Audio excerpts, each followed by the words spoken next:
Olá, muito bem-vindo a mais um estudo da inspirada e santa palavra do nosso Deus. Este é o programa Encontro com a Palavra. No final do nosso último encontro, íamos começar a falar sobre o jovem Eliú, que entrou em cena quando Jó e seus amigos estavam discutindo e tentando resolver o dilema do sofrimento de Jó. No final do nosso último encontro, eu disse que esse jovem respondeu a pergunta que Jó tinha feito à sua esposa, que foi: aceitaremos o bem dado por Deus e não o mal? Eliú diz que Jó está com as mãos abertas no centro desse dilema, perguntando a Deus: o que devo esperar que Deus coloque nas minhas mãos por eu ser um homem bom? Agora volte um pouco para o primeiro ato, quando tivemos uma ideia do cenário do livro de Jó.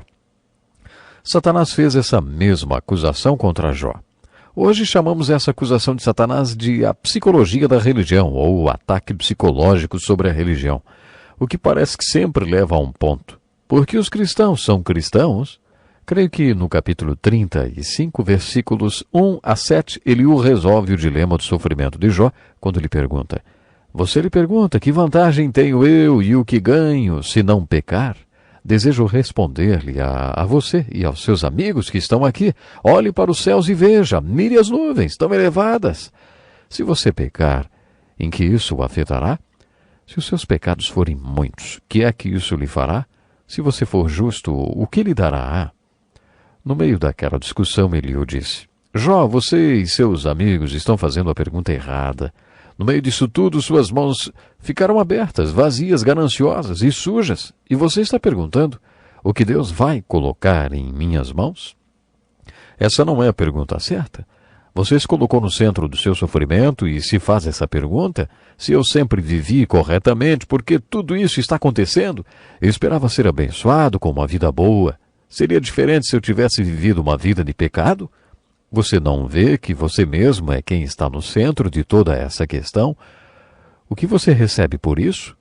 É assim que você pensa, né, Jó? Jó, o que você deveria realmente fazer é colocar as mãos de Deus no centro disso tudo e perguntar: será que vivi corretamente, de uma maneira que agradou e glorificou a Deus? O que eu coloco nas mãos de Deus quando sou bom? Depois pergunte: se eu vivi uma vida de pecado, como isso magoou a Deus? Você não deve perguntar: como isso me magoou? Eliú está pensando como Davi, que mostrou ser guiado por Deus quando orou: contra ti, só contra ti pequei e fiz o que tu reprovas. Comparando como Davi muito amava a Deus e realmente o feriu. Mas Deus fez com que o ferimento que Davi fez, que tinha atingido outras pessoas, tornou-se em nada, por causa desse amor verdadeiro de Davi por Deus. Uma verdadeira mulher de Deus chamada Madame Guyon disse há muito tempo: prefiro ir para o inferno do que entristecer o Espírito de Deus mais uma vez. Só mesmo uma pessoa muito consagrada a Deus pode dizer uma coisa como essa. Você tem consciência de que quando vive corretamente agrada a Deus e que quando vive em pecado o entristece? Você tem consciência de que está sempre agradando ou magoando a Deus? O dia todo? Todos os dias da sua vida? De acordo com Eliú, é assim que você deve pensar.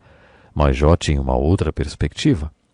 No final do seu discurso, Eliú diz a Jó: olhe para o alto, Jó, enxergue as circunstâncias sob a perspectiva de Deus. Não fique olhando só para a situação e perguntando: o que eu ganho com isso?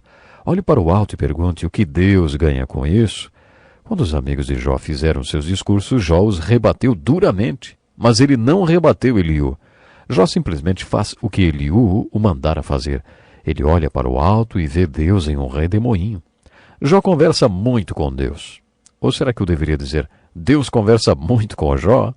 Foram necessários vários capítulos para descrever tudo que Deus falou para Jó.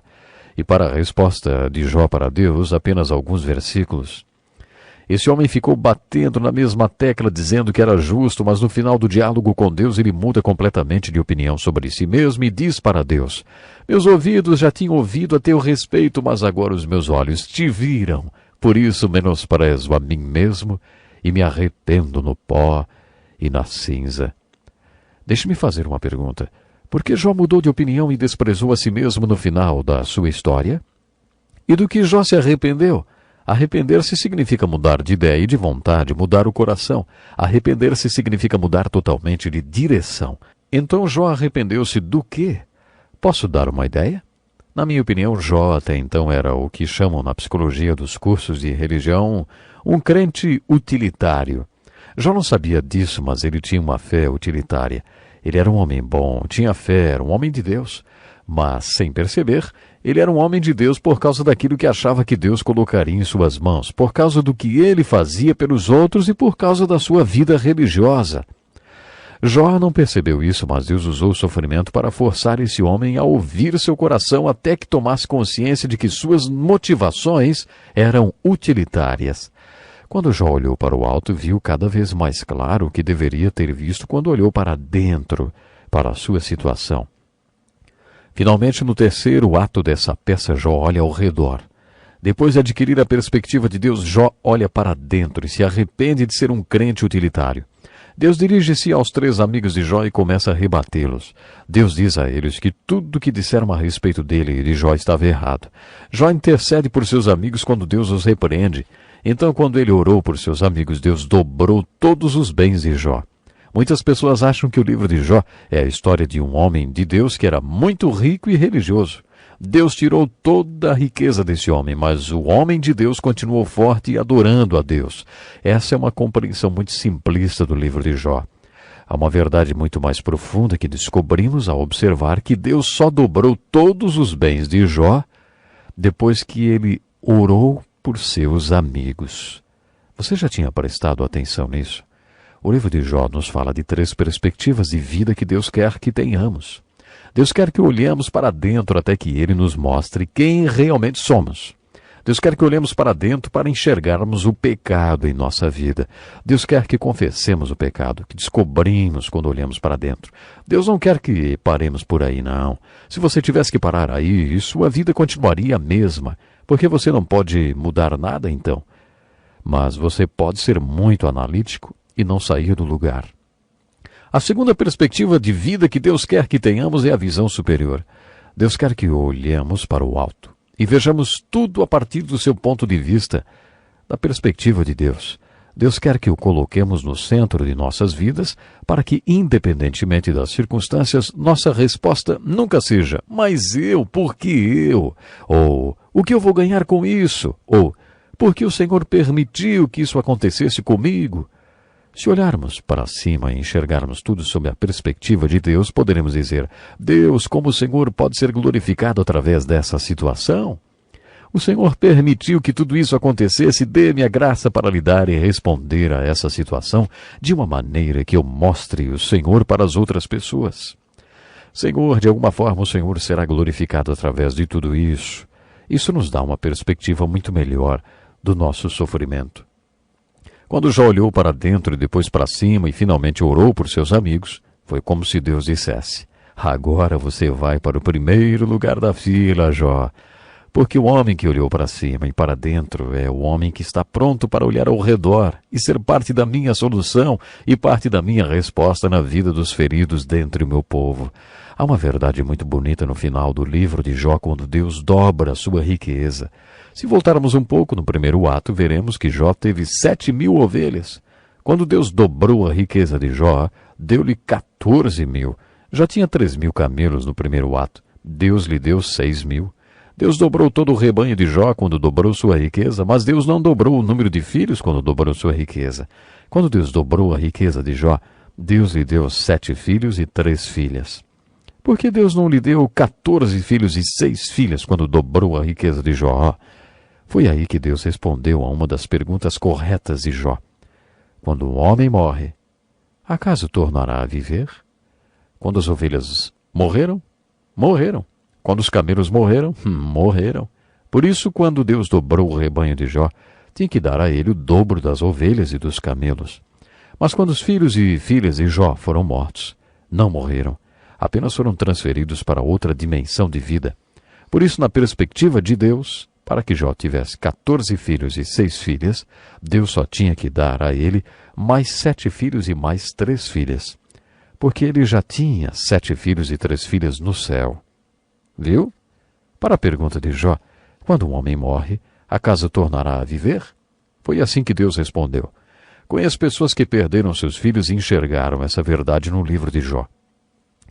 Se você perguntar a elas quantos filhos têm, elas incluirão aquelas que já estão no estado eterno. Elas acreditam que seus filhos ainda vivem e aprenderam isso no livro de Jó. O livro de Jó fala sobre um homem que há milhares de anos aplicou a psicologia da religião à sua fé. Quando esse homem aplicou a psicologia da religião à sua fé, ele era um crente utilitário.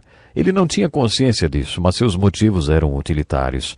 Quando Deus o fez olhar para dentro, mostrou a ele, no centro daquela situação, que suas mãos estavam sujas. Então, ele se arrependeu. Ele colocou as mãos de Deus no centro da sua experiência de vida e cresceu espiritualmente. Esse homem viveu mais 150 anos depois dessa descoberta sobre si mesmo. Depois ele morreu cheio de anos, porque Deus deu a ele aquela revelação. O apóstolo Paulo é um exemplo de um homem que sabia qual deveria ser o centro da sua experiência de fé. Quando ele teve um encontro com Jesus Cristo na estrada de Damasco, ele não perguntou, Senhor, o que o Senhor vai fazer por mim?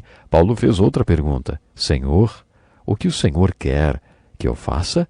Isso é maturidade espiritual. Deus vai usar com frequência a ferramenta do sofrimento para nos fazer crescer espiritualmente. O livro de Jó é a história de como Deus usou a ferramenta do sofrimento para fazer crescer um homem que era um grande homem, temente a Deus, mas que, sem saber, era também um crente utilitário que estava preocupado com o que Deus ia fazer por ele. Deus permitiu que a ferramenta do sofrimento fizesse esse homem crescer até o ponto em que ele orou. Deus, o que eu posso fazer pelo Senhor? Não é o que o Senhor vai colocar nas minhas mãos, e sim o que eu vou colocar em suas mãos que resolve o dilema do sofrimento. É essa a mensagem do livro de Jó. Muito frequentemente é isso que significa o sofrimento que Deus permite que venha sobre as nossas vidas. Se você estiver sofrendo agora, se o seu coração está ferido, venha para o livro de Jó e veja o que Deus mostrou a Jó através do sofrimento. Estamos terminando o nosso tempo de estudo de hoje, convidando a você para estar conosco na próxima oportunidade. Que Deus lhe abençoe grandemente. Este é um estudo escrito pelo Dr. Dick Woodward, na voz do pastor Edson Bruno.